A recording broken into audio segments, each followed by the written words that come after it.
E olha aí, pessoal, no final do vídeo, espera que tem um plus desse carro aqui, o do automático.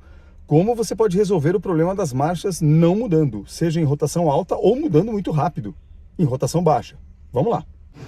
Você chegou no Monza Experience, a gente está hoje aqui começando o episódio na Revisicar, isso, Revisicar Bosch Ipiranga, exato. E estamos aqui com o nosso querido Monza Automático. E por quê? Ele vem fazer uma revisão, que na verdade é o quê? Uma correção, é uma preventiva, vai, quase uma corretiva. Ele começou a esquentar esse carro, que vocês viram no episódio que nós subimos a serra. E não é normal que esse carro faça isso. Então, como eu já tinha trocado bomba d'água, fluido, etc., só sobrava uma coisa, que era o radiador. Então a gente fez fazer um radiador novo para esse carro. Bom, então e aqui o que vai ser feito? Recolocada a válvula termostática, que está sem, né, que eu tinha tirado. O radiador já saiu, né, já está com a ventoinha aqui em cima, tudo radiador, o carro já está sem radiador. E as mangueirinhas de conexão do câmbio também já foram retiradas. E como esse radiador do Monza Automático até o modelo 89, que é o modelo quadrado, você não acha para comprar novo em lugar nenhum, tem que mandar fazer sob encomenda. Aqui na Revisicar eles têm convênio com uma empresa que faz na hora. Então ele tira o radiador, põe no motoboy, leva lá, o cara joga a colmeia fora, ressolda toda aquela parte, refaz o radiador com garantia, traz ele novinho já retificado. Então é o que vai ser colocado aqui.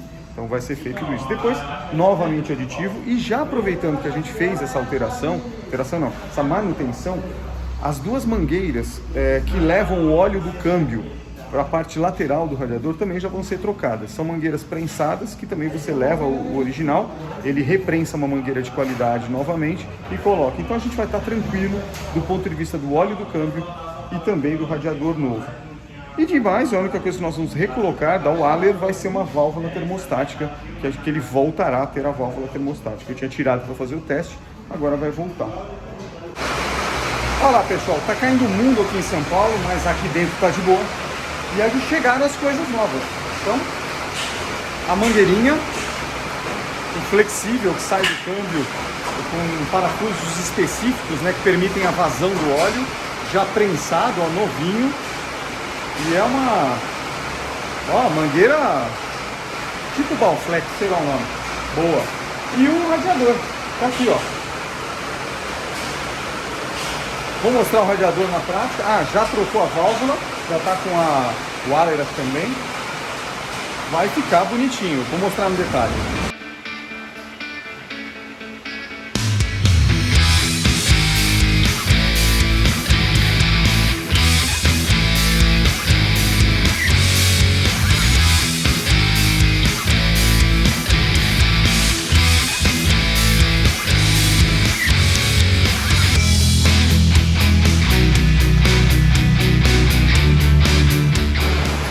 Olha aí.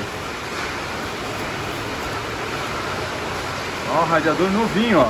Soldado, refeito, ó. Vou tentar puxar aqui sem fazer merda. Olha lá. Olha aí.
Muito bem, pessoal, então é isso, manutenção aí quase corretiva, né, do... Imbecil, não liga o farol, cara. O cara anda de moto sem farol ligado, à noite. Enfim, manutenção praticamente corretiva que a gente fez nesse carro. Então, radiador, colocou de volta não, colocou uma nova válvula termostática, abraçadeiras de fixação das mangueiras que ligam no radiador, ele colocou novas, né? Já tá mexendo aí, já deixa bonitinho. As arruelas de vedação das duas entradas, das 4 entradas, né? 2 no câmbio e 2 aqui do radiador do óleo, e por aí foi. Então é isso. Agora é teste, fizemos testes obviamente na oficina, ligou a ventoinha no pontinho aqui acima, etc. O mais importante aqui de teste, que a gente sempre precisa fazer quando você coloca a válvula termostática nesses carros, é garantir que você está colocando a válvula certa. O que pode acontecer? Se você comprar a válvula errada, o que é válvula errada? Não é de outro carro, senão nem entraria. Mas se ela dilatar com a temperatura incorreta, e isso depende se o carro é gasolina ou álcool, você pode perder a eficiência do sistema. Então, traduzindo, se eventualmente a válvula termostática ela tem uma determinada temperatura, quando o líquido atinge aquela temperatura, ela dilata aquele material que tem dentro dela, por isso que ela é termostática, e ela afasta. No momento que ela dilata, ela força uma mola, ela libera todo o fluxo que vem lá do radiador. Então assim, que nem agora, o carro agora vai chegar na temperatura, ó, nós saímos de lá, andamos um pouquinho, ele ainda não está funcionando com o radiador está gelado. O líquido que está circulando aqui dentro é o líquido que está dentro do motor. No momento em que a válvula abre, você percebe que a ventoinha nem ligou e a temperatura cai aqui. Por quê? A válvula abriu com a temperatura, liberou aquela grande quantidade de líquido que estava frio lá da frente do carro. Se mesmo assim a temperatura for subindo, chega um determinado momento que entra o cebolão em funcionamento, fecha o circuito elétrico e liga a ventoinha ou o eletroventilador. O que pode acontecer? Essas coisas têm que trabalhar em conjunto. A temperatura de abertura da válvula com a temperatura do cebolão ligando tem que estar coordenadas. Por quê?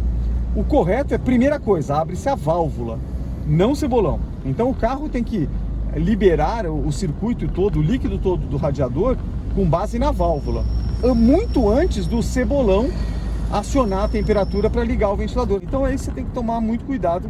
Basta você comprar do modelo certo, se é álcool ou se é gasolina, e a coisa funciona do mesmo jeito. O que você não pode colocar aqui no carro a gasolina é a válvula do álcool. Aí dá problema, justamente porque o álcool tem uma temperatura maior para abrir a válvula. Ele precisa trabalhar, o motor trabalha um pouquinho mais quente. O inverso não é tão problemático. É você colocar o oposto, você colocar uma válvula de gasolina num carro a álcool. Ele vai abrir a válvula numa temperatura um pouco menor do que deveria. A diferença geralmente são 10 graus de diferença, 10 ou 7 graus é pouca coisa. E o teu carro vai trabalhar um pouquinho mais frio. Qual o problema de trabalhar um pouquinho mais frio? Não gelado, mas um pouquinho mais frio. Consumo de combustível talvez um pouco maior. Então o Paulo estava me dizendo isso hoje. Fala assim, cara, o grande problema de você trabalhar com o carro mais frio é o consumo de combustível. Por quê? Porque no momento que o combustível entra, quando todo o bloco, todo o motor está quente, a detonação ocorre de uma forma. Se ele está mais frio, ele basicamente acaba não detonando muitas vezes da mesma forma. Então gasta-se, você consome mais combustível. E pode, sim, se tiver ajustado, você pode ter um problema de durabilidade do motor a longo prazo. Ele falou, cara, mas isso é o mínimo da história. Você pode forçar atrito nos componentes, porque a temperatura não está tão ideal. Mas, de novo, isso é o menor dos pontos aqui. Então é isso, ó. Agora, por exemplo, ele está no meio aqui na escala. A ventoinha... Deixa eu ver se ligou, peraí.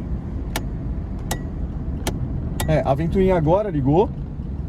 E aqui no onde para vai ficar meio nessa temperatura. Ele vai brincando aqui. Mas se eu estivesse numa estrada, a ventoinha vai ligar, vai desligar, a válvula ainda vai continuar aberta por um certo tempo, vai baixar mais a temperatura, vai ter uma hora que a temperatura vai baixando, ela vai fechando e vai deixando mais restrita a circulação, especialmente no dia de inverno. E aí ele vai controlando isso sozinho. A válvula, como ela dilata por temperatura, não tem nada elétrico nela, basicamente ela é feita, a parte interna dela, que é o que é móvel, é feito com uma cera blindada. A cera não tem contato com nada.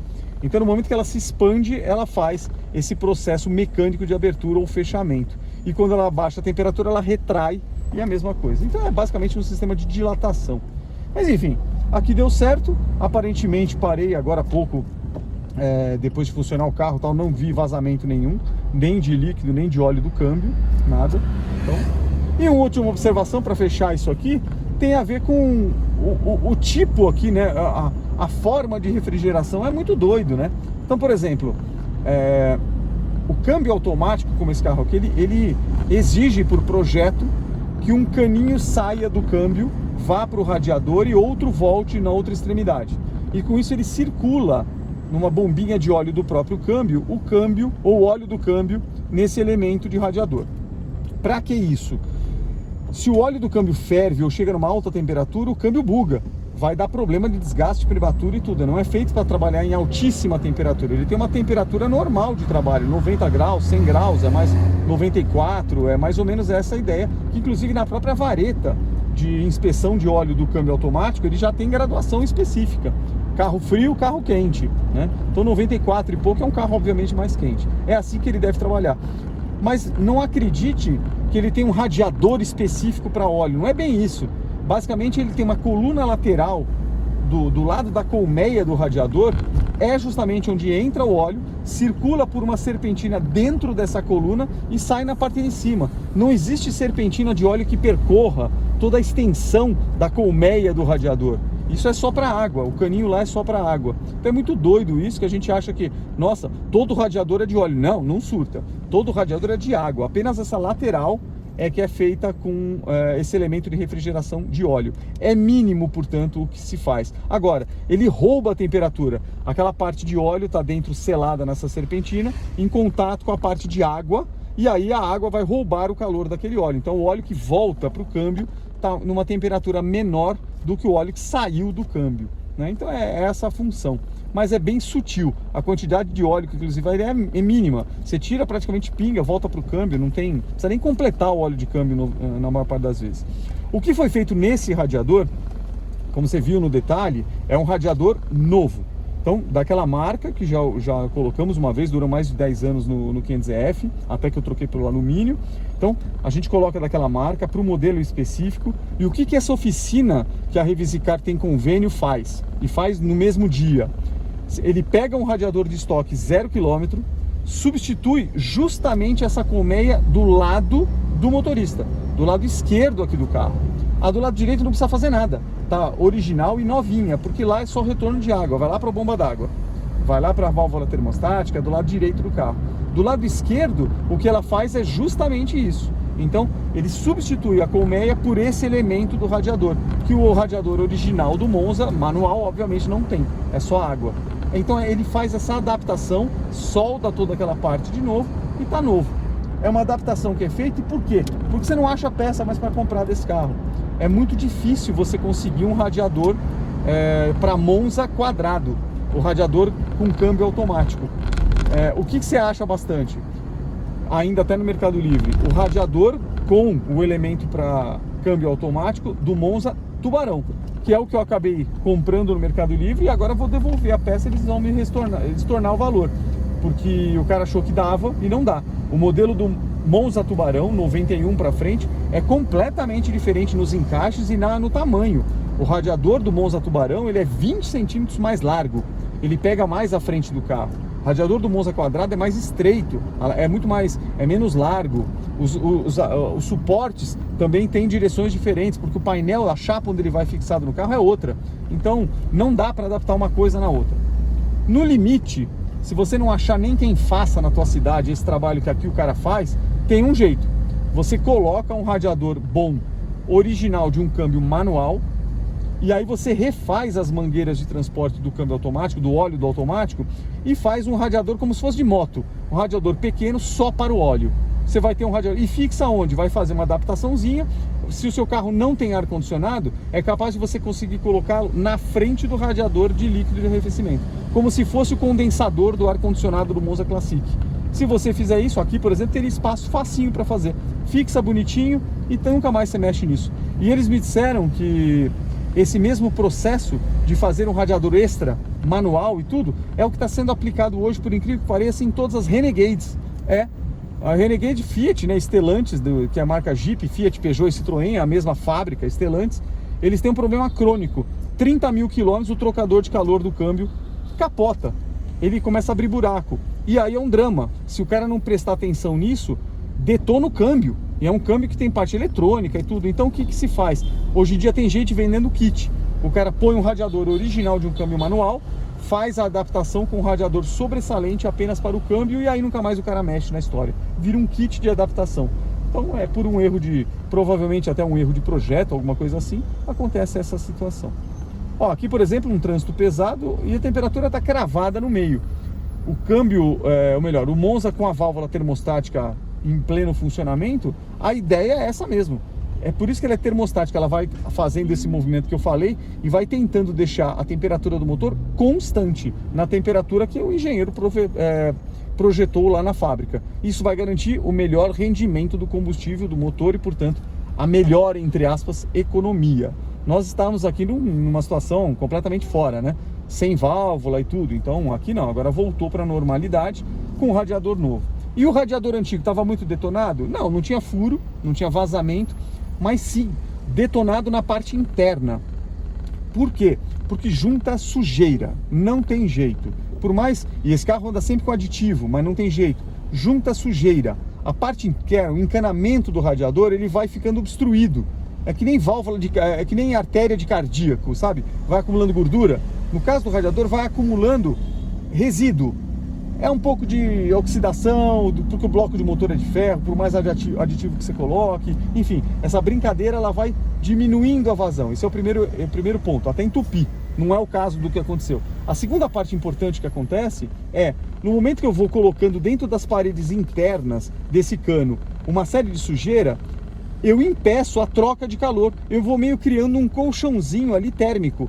Então, e não pode. Esse negócio tem que estar livre para a água estar em contato com a parede fina desse caninho de alumínio e trocar calor com o vento, seja externo que está entrando pela velocidade do carro, seja forçado pela ventoinha puxando o ar, que é um ventilador ao contrário. Então o resultado, o teu radiador ele pode não estar com vazamento, mas ele já não está com a troca de calor ideal. E por que isso? Porque ele já está sujo por dentro. Existem dispositivos, o tal do flush que você compra, que tem a promessa de você rodar 30 minutos com aquilo no carro, drenar tudo e teoricamente aquilo limpa essas sujeiras. Talvez limpe, é um detergente especial, mas ele não vai retornar o metal para a condição original de fábrica. Não tem como. Uma vez oxidado o metal, você pode melhorar a situação, mas ele não volta como se fosse novo. Então a melhor coisa, depois de bastante tempo, que isso dura muito, troca o elemento do radiador em qualquer carro e segue a vida. Até o de alumínio, talvez você troque com menos velocidade, mas também vai ter uma hora que ele vai ter que trocar também. Então aí depende. Em termos de durabilidade, qual foi a última vez que nós tínhamos trocado o radiador desse carro? Por volta do ano de 2013, por aí. Então nós estamos falando de 12 anos de radiador prestando bom serviço, sem ferver, sem esquentar, sem nada, com válvula termostática, até que ele começou a reinar. Já faz isso, foi no começo do ano passado.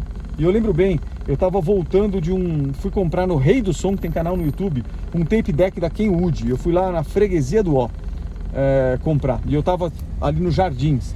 E no retorno eu peguei um trânsito pesado na Avenida 9 de Julho, horário de manhã, horário de rush em São Paulo, de trânsito pesado. E eu senti esse carro no elevado, ele estava com uma temperatura maior. E ele tinha viajado, cara, feito o sul do Brasil inteiro e de boa, pegando trânsito, pegando subida, não tinha problema nenhum. Aí eu comecei a sentir, aí você começa, né? Troca sensor, troca aquilo, troca tudo, troca aquilo outro, não sei o que, tira a válvula, faz o diabo a 4, bomba d'água, mas no final das contas era o radiador mesmo. Então agora a expectativa é que a gente não tenha mais susto. É um radiador original, não é o alumínio brasado, mas vamos sentir aí, a gente vai dividindo aí no canal as nossas experiências. E agora tem que pôr esse carro na estrada, né? Porque no trânsito pesado, como agora, vocês já estão sabendo, tá aqui, ó, cravado no meio, que é o que deveria estar mesmo. Indo pra praia, descendo uma serra, como é que vai ser? Ele deveria estar mais no meio. A válvula fecha, ele mantém, ele vai abrindo, então imagino que seja essa a condição que a gente vai enfrentar. Mas isso vai ficar para as nossas próximas viagens aí, e aí eu vou mostrando para vocês. Beleza? Eu vou fechando por aqui. Tem pergunta de inscrito que tem um Monza automático e está sentindo que o carro está mudando as marchas no tempo errado. Pode ser nas duas formas. Está acelerando muito para conseguir mudar a marcha, ou está acelerando muito pouco e já muda de marcha. Câmbio automático. E agora? Condenado o câmbio? Manda fazer? Não, calma lá. Câmbio automático, quando dá problema nesse carro, você coloca na letra D de drive ou na ré e ele simplesmente não faz mais nada. Ele simplesmente não vai nem para frente nem para trás. Significa, portanto, que o câmbio quebrou ou desgastou. Geralmente desgastou. As embreagens que ele tem, que são os anéis que tem lá dentro banhados a óleo, eles se desgastam com o tempo e você precisa refazer o câmbio. Já aconteceu nesse carro aqui, a gente teve que refazer, depois de muitos anos. Então, câmbio automático desse carro aqui, quando ele quebra, é porque não quebra, é porque ele desgasta. E o sintoma é esse, o carro não vai andar, o carro vai ficar parado, você vai ter que chamar um guincho. Você começa a perceber isso com algum delay. Então, por exemplo, como é que eu senti nesse carro? Você colocava a letra D, ele demorava uns 2 segundos para engatar. Então você ligou o carro, colocava o D, motor funcionando obviamente, e o carro não ia na primeira, ele dava um delay. Esse delay de 2, 3, esses segundos ao longo dos meses foram aumentando. Até que chegou no momento que eu coloquei no D e não deu mais nada. Tem vídeo aqui no canal sobre isso. Foi lá em 2013 ou 2014 isso, e por sorte, claro, né, sempre tem que ser assim, foi no 3º subsolo do prédio que eu trabalhava, lá na região de Pinheiros, aqui em São Paulo. E nós tivemos que fazer uma manobra com guincho, plataforma e cabo de aço, rebocando o Monza por 3 lances de subsolo, até que ele conseguisse ficar em cima da plataforma, e daí foi para Guidomatic, que naquela época ficava no centro de São Paulo, na Barão de Itapetininga, e eles fizeram especializados, assim, mega em câmbio, é um kit, refizeram o câmbio e tá aí há 11 anos do mesmo jeito. Então é um câmbio que não dá problema. Mas o que eu vou mostrar para vocês agora é a pergunta de um inscrito, e antes eu vou ligar o carro. Então pera aí, inverte o vídeo aí que eu vou ter que inverter o celular. Pronto. Vamos puxar aqui o afogador e vamos ver se eu consigo já, desde que eu tenha a chave. Deixa eu dar a partida, esse carro tá parado há 4 dias sem ligar. Bombada no acelerador, porque ele é gasolina. No álcool, se você fizer isso, vai dar merda. Não faça isso. Você vai jogar água dentro do motor. Essa é uma diferença importante também, né? Tem um Monza álcool, vou dar uma bombada no acelerador com o carro parado antes de ligar. Vai dar merda, né? Imagina que você está bombeando com o diafragma do injetor do carburador, né? Quando você pisa no acelerador, o cabo de aço vai lá e mexe o carburador, mexe na borboleta. Isso faz com que dentro você mexa o diafragma e vai jogar um pouquinho do que tem de reserva lá. Se o álcool já evaporou, o que você tem lá é água, vai jogar água dentro do motor. Vai piorar para pegar. O melhor no carro a álcool é injetor de combustível, gasolina, e aí você dá a partida sem pisar no acelerador. No carro a gasolina, como esse carro aqui, vale a bombada, porque a gasolina não vai, e se evaporar, o resto que sobra é gasolina, não vira água. Portanto, você consegue fazer. Olha lá, afogador puxado, bombei, pegou na primeira, já posso tirar o afogador, olha lá. Acabou, não vai morrer mais. Se no caso aqui o 3E estiver bem reguladinho, ó, marcha lenta, ele vai ganhando giro com o tempo, quando o motor vai aquecendo e segue. Já dá para dar umas pisadas, ó. Ó, em alta ele já injeta. O que não dá para fazer com o carro agora frio? Colocar no D e sair, vai morrer, né? Porque a rotação não tá boa ainda. Mas coisa de 30 segundos, daqui a pouquinho, segue a vida. Esse carro não dá dor de cabeça. Mas vamos para a parte mais importante, que é a regulagem da marcha, das mudanças no câmbio. Existe um tipo de um T que eu vou mostrar agora lá na frente, que é o cabo de aço que sai aqui da alavanca de câmbio, que coloca nas posições, vai até o câmbio ali na frente e muda uma engrenagem. Isso você não vai mexer. Só que existe um outro cabo de aço que dá a regulagem do tempo da marcha, que sai do câmbio, um cabo de aço pequeno, e vai até um T, que liga com outro cabo de aço que vai sair aqui do acelerador. Qual a ideia? Conforme eu acelero o carro, essa peça gira ao mesmo tempo, esse T, e ele dá a tensão suficiente para dar para o câmbio um comando assim, está em aceleração, você vai mudar a marcha desse jeito ou não. Isso serve para o tal do kickdown, mas esquece essa besteira, mas o mais importante é, se eu estou numa estrada, e numa subida, e quero passar um caminhão lento, e eu estou engatado na minha terceira marcha, que é a última desse câmbio, se eu simplesmente enfiar o pé no fundo quando eu dei seta e conseguir passar, o carro automaticamente vai subir uma marcha, ele vai voltar para a segunda, para dar torque para o carro. É como se você reduzisse para ultrapassar. E isso é feito por como? Você aperta o acelerador, esse cabo estica mais do que o normal e ele entende, mais esticado, eu vou mudar a marcha com um giro mais alto, e aí ele faz o tal do kickdown.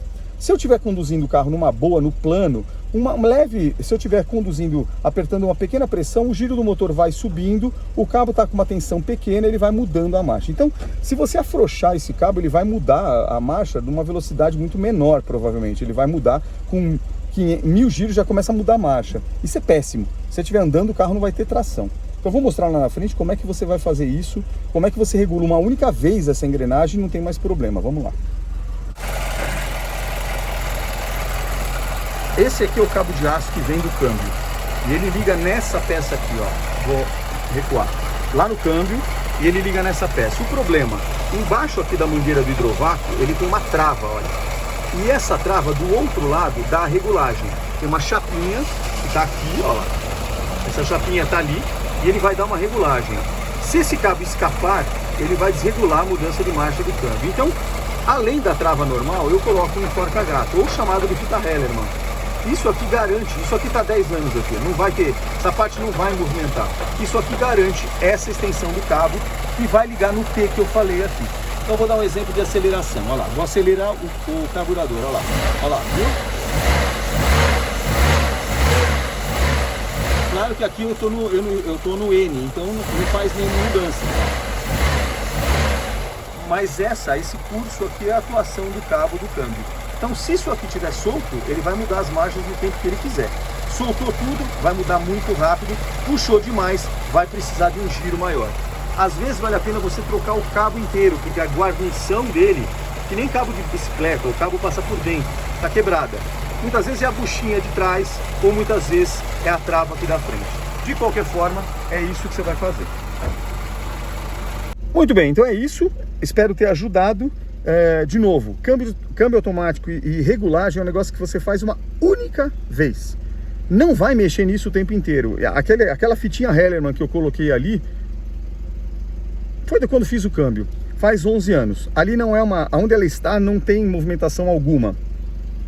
Então não tem problema. Por quê? Porque muitas vezes você não vai achar a travinha certa. Então aquilo lá garante, ela só está sustentando que o cabo de aço não escorra ou não volte, porque aí ele vai perder a tensão. É a mesma coisa que regular um câmbio de bicicleta.